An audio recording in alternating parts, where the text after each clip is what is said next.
Bom dia, quase 7 da manhã aí no Brasil, e a gente está indo começar agora o novo grupo de clínica posicional do bebê, certo?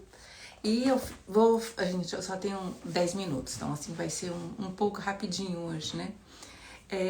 Ontem eu fui para um seminário com um cara que é bem conhecido aqui na França, que é da letra freudiana, e ele foi falar sobre a criança autista, né? E aí ele falou todas as coisas que quem trabalha com criança autista sabe, mas o que que eu achei interessante é que ele falou muito daquilo que o Lacan falava do que faz borda, né? E a questão do objeto, aquilo que faz borda, que vai dar ao autista essa primeira criação, eu diria, corporal, né? E da necessidade que ele tem de si, que a gente chama objeto autístico. Eu estou falando de crianças autistas de 4, 5 até a adolescência. Então, o que a gente vê aí? O que eu fiquei impressionada é que a gente sabe que para a criação, a formação do corpo no bebê, existe a parte motora, né, que vai entrar como uma das partes mais importantes, porque é através da expressão motora do bebê que as leituras parietais vão ser feitas, que é um bebê que olha, que sente, que quer ver e que faz o sorriso social, e assim como um filho que do sorrir de volta, a dimensão parental, daquilo que ele espera, daquilo que ele vai fazer com o bebê, não é a mesma quando o bebê vira o rosto, quando o bebê faz movimentos que não são, eu diria, adequados. São movimentos que podem levar a pensar em afasias, como é que se diz, em problemas neuronais, distúrbios do neurodesenvolvimento, por exemplo. E isso a gente sabe que desorganiza o pai, né, e a mãe.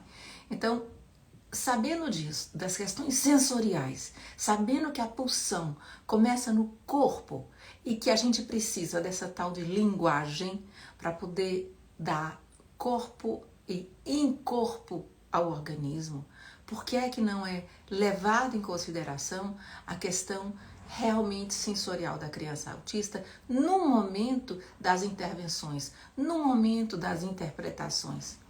Eu acho que eu já falei disso várias vezes sobre a posição do analista. A posição do analista é uma posição psíquica, a gente sabe disso. Mas também o corpo. Se não tem corpo, não tem analista. Então, onde é que fica o corpo do bebê e do analista no momento das trocas, no momento da sessão com uma criança autista já um pouco grande? Então, esse lugar onde a gente ocupa no real do nosso corpo, lembrando que tem que estar com o setting, lembrando das coisas, a sensibilidade da criança autista, tem um lugar específico. Não só psíquico, mas tem um lugar específico no lugar dentro do setting, dentro do nosso consultório ou de uma sala, quando a gente recebe em instituição. Então, por que a criança autista tem tanta dificuldade de olhar os nossos olhos, né? A gente sabe disso, mas por quê? Porque o outro, aquele que demanda do autista que ele venha em direção a gente, ele tem uma demanda e é a demanda normal para que o bebê, no início, ele adivinha, né? Só que ele não sabe o que fazer com essa demanda. É uma coisa que para ele não faz muito sentido. Então, o que é que a gente faz? Confrontar o autista, como algumas propostas fazem, dizer, olha para cá, segura, faz isso, eu tenho que trabalhar como é que eu vou fazer com que ele me olhe. Quando eu ouço uma coisa dessa, a gente me desespera.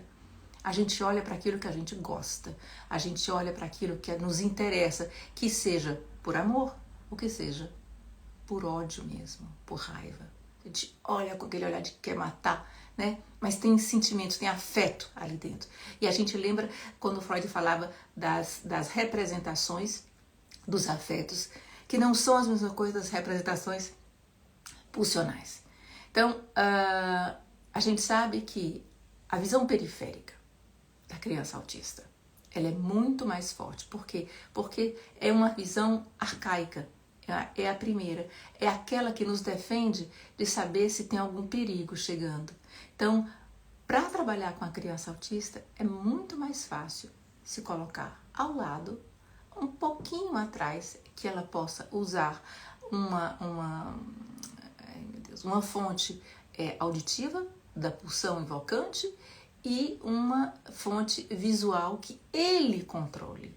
Ele precisa ter o controle. Por que é tão necessário que a gente coloque, faça as mesmas coisas com a criança autista? Não mude, ele não suporta que a gente mude algumas coisas do lugar, né? Ele precisa daquela, que a gente chama daqueles hábitos, né? Que é o que trabalha. E ele tem, pela dificuldade de se confrontar com a demanda do outro, ele baixa o olhar ou ele vira. Eu não posso forçar. A gente não pode forçar ninguém a nos amar. E isso é amor. Mas a gente pode fazer com que aquela pessoa se sinta tão ou mais fora de perigo para que ela tenha vontade de olhar e procurar aquilo que está ali chamando por ela. Então, vamos falar com a criança autista de uma maneira em que essas sensibilidades sejam respeitadas. Do lado, atrás ou embaixo. Deitem no chão, chamem a criança daqui, porque, gente, a gente sabe da dificuldade que é desde o início para a gente levantar a cabeça por causa da gravidade, né? Então, a criança autista vai ser muito mais fácil para ela olhar para baixo do que olhar para cima. A gente é adulto, né? Bem maior. Então, se sente numa cadeirinha, eu sempre deito e espero as pequenininhas cruzarem com o meu olhar, que elas estão olhando para baixo. E eu vou começar, estou atrasada, pro grupo sobre a clínica pulsional, porque foi o bebê que me ensinou também a trabalhar com os autistas maiores. E quando a criança neurótica, que eu recebo no consultório, faz alguns gestos que eu sei que são gestos arcaicos, que não tem endereçamento, eu sei onde a pulsão está falhando. Então, que não está fazendo o terceiro tempo porque não envolve o outro. Por isso que a gente precisa estudar pulsão, que seja com os bebês, que sejam com crianças maiores e com os adultos, tá bom? E hoje sextou, né? Um bom dia para vocês. Um abraço.